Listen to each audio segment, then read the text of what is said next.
ನಮಸ್ಕಾರ ಸ್ನೇಹಿತರೆ, ನಾವು ಇಂದು ಪರಿಚಯ ಮಾಡುತ್ತಿರುವ ಕ್ಷೇತ್ರವು ಮಂಡ್ಯ ಜಿಲ್ಲೆ ಮಳವಳ್ಳಿ ತಾಲೂಕಿನಲ್ಲಿರುವಂತಹ ಮತ್ತಿತ್ತಾಳೇಶ್ವರ ಕ್ಷೇತ್ರ. ಈ ಕ್ಷೇತ್ರವು ಮದ್ದೂರು ಮತ್ತು ಮಳವಳ್ಳಿ ಮುಖ್ಯ ರಸ್ತೆಯಲ್ಲಿರುವ ನೆಲಮಾಕನಹಳ್ಳಿ ಗೇಟಿನಿಂದ 4 ಕಿಲೋಮೀಟರ್ ಕ್ರಮಿಸಿದರೆ ಈ ಕ್ಷೇತ್ರಕ್ಕೆ ತೆರಳಬಹುದು. ಈ ಕ್ಷೇತ್ರದಲ್ಲಿ ಆಸ್ಪತ್ರೆ ಚಿಕಿತ್ಸೆಗಳಿಂದಲೂ ಗುಣವಾಗದ ಚರ್ಮ ಕಾಯಿಲೆ ಈ ಸನ್ನಿಧಾನಕ್ಕೆ ಬಂದು ಭಕ್ತಿಯಿಂದ ಪೂಜೆ ಸಲ್ಲಿಸಿದರೆ ಗುಣವಾಗುತ್ತದೆ ಎಂಬ ಅಪಾರ ನಂಬಿಕೆ ಭಕ್ತರಲ್ಲಿದೆ. ಇದುವೇ ಮಳವಳ್ಳಿ ತಾಲೂಕಿನ ಕಂದೆಗಾಲ ಅಮೃತೇಶ್ವರನಹಳ್ಳಿ ನಡುವೆ ಇರುವ ಮತ್ತಿತ್ತಾಳೇಶ್ವರ ಸ್ವಾಮಿಯ ಕ್ಷೇತ್ರ. ದೇವಾಲಯದ ಬಳಿ ಇರುವ ಕೊಳದಲ್ಲಿ ಸ್ನಾನ ಮಾಡಿ ಮತ್ತಿತ್ತಾಳೇಶ್ವರ ಸ್ವಾಮಿಗೆ ಪೂಜೆ ಸಲ್ಲಿಸಿದ ನಂತರದ ಕೆಲವು ದಿನಗಳಲ್ಲಿ ಚರ್ಮ ಸಂಬಂಧಿತ ಕಾಯಿಲೆ ದೂರವಾಗಿ ವೈದ್ಯ ಲೋಕದಲ್ಲೂ ಅಚ್ಚರಿ ಮೂಡಿಸಿದೆ. ದೇವರ ವೈಶಿಷ್ಟ್ಯ ಅರಿತು ಭಕ್ತರು ನಿತ್ಯ ಆಗಮಿಸುತ್ತಾರೆ. ಸ್ವತಃ ವೈದ್ಯರು, ವಿಜ್ಞಾನ ಅಧ್ಯಯನಕಾರರು, ದೇವರನ್ನೇ ನಂಬದ ನಾಸ್ತಿಕರು ಈ ಸ್ಥಳ ಮಹಿಮೆಯನ್ನು ಕಂಡು ಮೂಕ ವಿಸ್ಮಿತರಾಗಿದ್ದಾರೆ.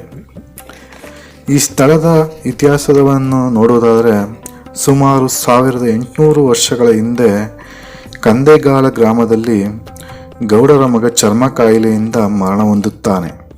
ಪುತ್ರ ಶೋಕದಿಂದ ಮೃತದೇಹದ ಮುಂದೆ ಗೌಡರು ಕಣ್ಣೀರಿಡುತ್ತಿರುವುದನ್ನು ಅದೇ ಮಾರ್ಗವಾಗಿ ಶ್ರೀಶೈಲ ಯಾತ್ರೆಗೆ ತೆರಳುತ್ತಿದ್ದ ದೈವಾಂಶ ಸಂಭೂತರಾಗಿದ್ದ ಸುಬ್ರಹ್ಮಣ್ಯ ಸ್ವಾಮಿ ಎಂಬ ಸಿದ್ಧಿಪುರುಷರೊಬ್ಬರು ನೋಡುತ್ತಾರಂತೆ.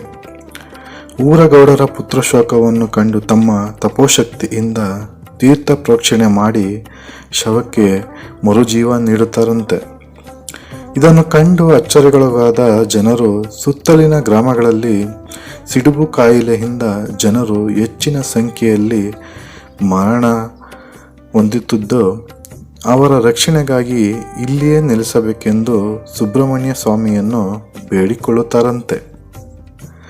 ಭಕ್ತರ ಕೋರಿಕೆಗೆ ಮಣಿದ ಪವಾಡ ಪುರುಷರು ಊರ ಹೊರಗಿನ ಕಾಡಿನಲ್ಲಿ ಮತ್ತಿ ಮರವೊಂದರ ಕೆಳಗೆ ನೆಲೆಸುತ್ತಾರಂತೆ. ಕೆಲ ಸಂವತ್ಸರಗಳ ನಂತರ ಅದೇ ಮಾರ್ಗದಲ್ಲಿ ತೆರಳುತ್ತಿದ್ದ ಮಂಟೇಸ್ವಾಮಿಯವರನ್ನು ನೋಡಿದ ಸಿದ್ಧಿಪುರುಷರು ತಮ್ಮ ಮುಂದಿನ ಸತ್ಕಾರ್ಯದ ಮಾರ್ಗವನ್ನು ತಿಳಿಸುವಂತೆ ಅವರಲ್ಲಿ ಕೇಳುತ್ತಾರಂತೆ. ಅವರು ಅನಾರೋಗ್ಯ ಪೀಡಿತರಾಗಿ ಬರುವ ಭಕ್ತರ ಸಂಕಷ್ಟಗಳನ್ನು ನಿವಾರಿಸುವ ಪುಣ್ಯಕ್ಷೇತ್ರವನ್ನಾಗಿಸಲು ಸೂಚನೆಯನ್ನು ನೀಡಿದ್ದರೆಂದು ಇಲ್ಲಿ ಹೇಳುತ್ತಾರೆ. ಆಗ ಅಲ್ಲಿಯೇ ಬೆಳೆದಿದ್ದ ಮತ್ತಿ ಮರದ ಕೆಳಗೆ ಸಿದ್ಧರು ತಪಸ್ಸಿಗೆ ಕೂರುತ್ತಾರೆ. ಕಾಲಗಳು ಗತಿಸಿದಂತೆ ಸುಬ್ರಹ್ಮಣ್ಯ ಸ್ವಾಮಿ ಸುತ್ತಲೂ ಹುತ್ತ ಬೆಳೆದುಕೊಳ್ಳುತ್ತದೆ. ನಂತರದ ದಿನಗಳಲ್ಲಿ ಹಸುವೊಂದು ಪ್ರತಿನಿತ್ಯ ಹುತ್ತದ ಮೇಲೆ ನಿಂತು ಹಾಲು ಸುರಿಸುತ್ತಿರುತ್ತದೆ. ಒಂದು ದಿನ ಹಸುವಿನ ಮಾಲೀಕ ಅದನ್ನು ಗಮನಿಸಿ ಮರುದಿನ ಗ್ರಾಮಸ್ಥರನ್ನು ಕರೆತಂದು ಹುತ್ತವನ್ನು ಬೇರ್ಪಡಿಸಿದಾಗ ಶಿವಲಿಂಗ ಕಂಡುಬರುತ್ತದೆ. ಮತ್ತಿ ಮರದ ಕೆಳಗೆ ಶಿವಲಿಂಗ ಪತ್ತೆಯಾದುದರಿಂದ ಈ ಕ್ಷೇತ್ರವನ್ನು ಮತ್ತಿತ್ತಾಳೇಶ್ವರ ಎಂದು ಪೂಜಿಸುತ್ತಾ ಸ್ಥಳದಲ್ಲೇ ದೇವಸ್ಥಾನ ನಿರ್ಮಿಸಲಾಯಿತು ಎಂದು ಗ್ರಾಮದ ಹಿರಿಯರು ಹೇಳುತ್ತಾರೆ. ಭಾನುವಾರ ಮತ್ತು ಗುರುವಾರ ಈ ಕ್ಷೇತ್ರಕ್ಕೆ ವಿಶೇಷ ದಿನವಾಗಿದ್ದು ಬೆಳಿಗ್ಗೆ 5ರಿಂದ ಸಂಜೆ 6 ಗಂಟೆಯವರೆಗೆ ದೇವಸ್ಥಾನವು ತೆರೆದಿರುತ್ತದೆ. ಉಳಿದ ದಿನ ಬೆಳಿಗ್ಗೆ 6 ಗಂಟೆಗೆ ದೇವಸ್ಥಾನದ ಬಾಗಿಲು ತೆರೆಯಲಾಗುತ್ತದೆ. ಮತ್ತೆ ಸ್ನೇಹಿತರೆ, ಇಲ್ಲಿಗೆ ಚರ್ಮ ಕಾಯಿಲೆ ಇರುವ ಸಹಸ್ರಾರು ಜನರು ಜಿಲ್ಲೆ ಮತ್ತು ಹೊರ ಜಿಲ್ಲೆಗಳು ಆಗ್ಬೋದು ಮತ್ತು ಹೊರ ರಾಜ್ಯಗಳಿಂದ ಕೂಡ ಇಲ್ಲಿ ಬರ್ತಾರೆ. ಇಲ್ಲಿಗೆ ಬರುವ ಭಕ್ತರು ದೇವಸ್ಥಾನದ ಆವರಣದಲ್ಲಿರುವ ಕಲ್ಯಾಣಿಯ ತೀರ್ಥವನ್ನು ಪ್ರೋಕ್ಷಣೆ ಮಾಡಿ ನಂತರ ದೇವಸ್ಥಾನದ ಸುತ್ತಲೂ ಪ್ರದಕ್ಷಿಣೆ ಹಾಕಿ ಎದುರಿನಲ್ಲಿರುವ ಕೊಳದಲ್ಲಿ ಸ್ನಾನ ಮಾಡಿ ಭಕ್ತಿಯಿಂದ ಮತ್ತಿತ್ತಾಳೇಶ್ವರನಿಗೆ ಪೂಜೆ ಸಲ್ಲಿಸುತ್ತಾರೆ.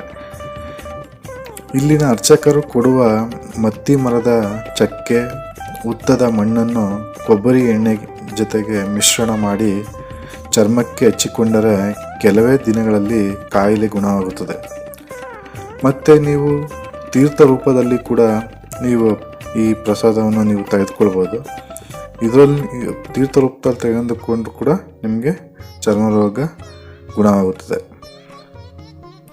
ಮುಖ್ಯವಾಗಿ ಯಾರು ಚರ್ಮ ಕಾಯಿಲೆಯಿಂದ ಬಳಲುತ್ತಿದ್ದಾರೆ ಅವರು 5 ವಾರಗಳು ಈ ಕ್ಷೇತ್ರಕ್ಕೆ ಬಂದು ಕೊಳದಲ್ಲಿ ಸ್ನಾನ ಮಾಡಿ ಮತ್ತಿತ್ತಾಳೇಶ್ವರನಿಗೆ ಭಕ್ತಿಯಿಂದ ಪೂಜೆ ಸಲ್ಲಿಸಿದರೆ ನೀವು ಚರ್ಮ ರೋಗದಿಂದ ಮುಕ್ತಿಯನ್ನು ಪಡೆಯಬಹುದು.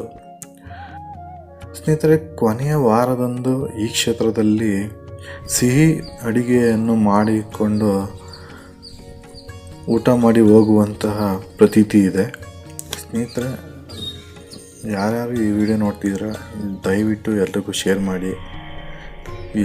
ಯಾರಾದರೂ ಚರ್ಮ ಕಾಯಿಲೆಯಿಂದ ಗುಣವಾಗದೇ ಇದ್ದರೆ ದಯವಿಟ್ಟು ಈ ಕ್ಷೇತ್ರಕ್ಕೆ ಬಂದು ಈ ಮತ್ತಿತ್ತಾಳೇಶ್ವರ ಸ್ವಾಮಿಯ ಸೇವೆಯನ್ನು ಮಾಡಿ.